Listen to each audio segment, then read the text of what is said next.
Alô, resumeiro! Nesse vídeo a gente vai falar um pouco sobre as diferenças entre os antihistamínicos, tanto os antihistamínicos de primeira geração como os antihistamínicos de segunda geração. A gente já sabe que os antihistamínicos são medicamentos utilizados para processos alérgicos em geral, mas o que sempre gera dúvida é as diferenças entre os de primeira geração, como por exemplo a prometazina, e os de segunda geração, como por exemplo a loratadina, desloratadina e tudo mais. Então, se você quer saber a diferença entre esses fármacos, fica nesse vídeo até o final, que a gente vai esclarecer tudo isso aqui. Os antihistamínicos são fármacos antagonistas H1. Isso quer dizer que quando ele chega no receptor H1, que é o receptor da histamina, ele antagoniza os efeitos da histamina no nosso corpo.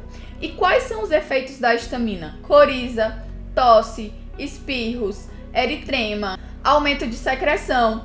Então, quando os antialérgicos eles chegam no receptor H1, eles antagonizam os efeitos da histamina e acabam trazendo pra gente uma sensação melhor de conforto em relação aos sintomas de alergia. Uma coisa que é importante a gente saber é que a histamina ela só é liberada no nosso corpo através de um estímulo. Então, ela sempre fica guardadinha ali nos grânulos e quando existe um estímulo, seja um estímulo imunológico ou um estímulo químico, a histamina ela é liberada. Então, pode ser estímulo imunológico, um alérgeno, contato com poeira, contato com ácaro. Pode ser um gatilho. Outro gatilho, um exemplo de um alérgeno químico, por exemplo, fármaco. Então, tem gente que tem alergia à dipirona, que incha a boca, fecha a glote. Então, todos esses sintomas são resultados da liberação da histamina desses grânulos, onde ela fica guardadinha ali no nosso corpo.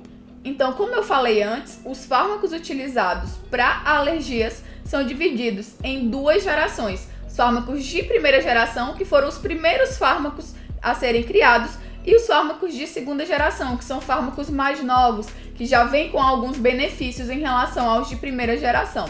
Então, como exemplo de primeira geração, a gente tem prometazina, a gente tem o dimenhidrinato e a gente tem a desclofeniramina, que é o polaramine que a gente conhece aí. E como exemplos de segunda geração, a gente tem a loratadina, a desloratadina e a fexofenadina, que é o famoso Allegra. Então, para entender as diferenças entre essas duas gerações, a gente precisa utilizar alguns critérios. E quais são esses critérios que a gente vai utilizar? A gente vai utilizar apenas dois, que já vai ficar bem claro para a gente qual a principal diferença entre eles. O primeiro critério é o critério de seletividade pelo receptor H1 e o segundo critério é a penetração no sistema nervoso central e na barreira hematoencefálica.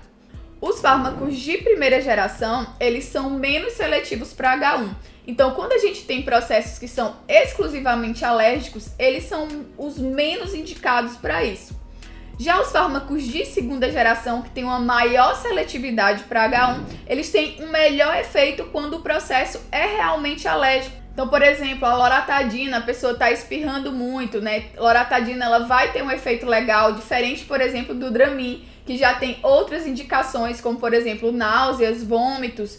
Tem gente que usa até para dormir, não é a melhor indicação dele, mas ele é utilizado devido ao seu efeito de sedação, que a gente vai já ver aqui no segundo critério. Então, quando a gente fala exclusivamente de processos alérgicos, os de segunda geração, eles são melhor indicados. Segundo critério, interação com o sistema nervoso central. Então, os fármacos de primeira geração, eles têm uma maior penetração no sistema nervoso central, assim como na barreira hematoencefálica. Quando eles atravessam o sistema nervoso central, eles acabam interagindo com os receptores H1 que estão ali presentes e acabam causando reações que não são interessantes, como por exemplo a sedação.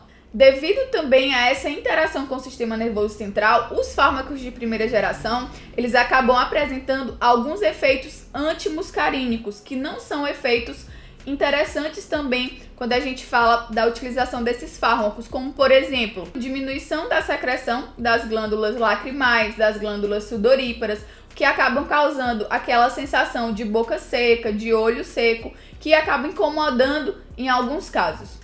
Já os medicamentos de segunda geração, por interagir muito menos com o sistema nervoso central, eles já não vão apresentar esses efeitos antimuscarínicos, o que acaba fazendo com que eles sejam muito mais legais, né, de ser utilizados, porque você não toma aquele medicamento e fica sonolento, né? Eles não causam essa sonolência e os seus efeitos adversos acabam sendo muito mais brandos do que os de primeira geração, o que acaba fazendo com que também esses fármacos sejam mais seguros para serem utilizados no dia a dia. E para fechar, a gente precisa também saber que os antihistamínicos de segunda geração, eles acabam tendo uma ação muito mais rápida antialérgica do que os de primeira geração. E é sempre bom lembrar que sintomas como coriza, tosse, se não tiver uma origem alérgica, os antihistamínicos não devem ser utilizados. Se você gostou desse conteúdo, clica no gostei aqui embaixo e se inscreve no canal para continuar recebendo conteúdos como esse. Te vejo em breve.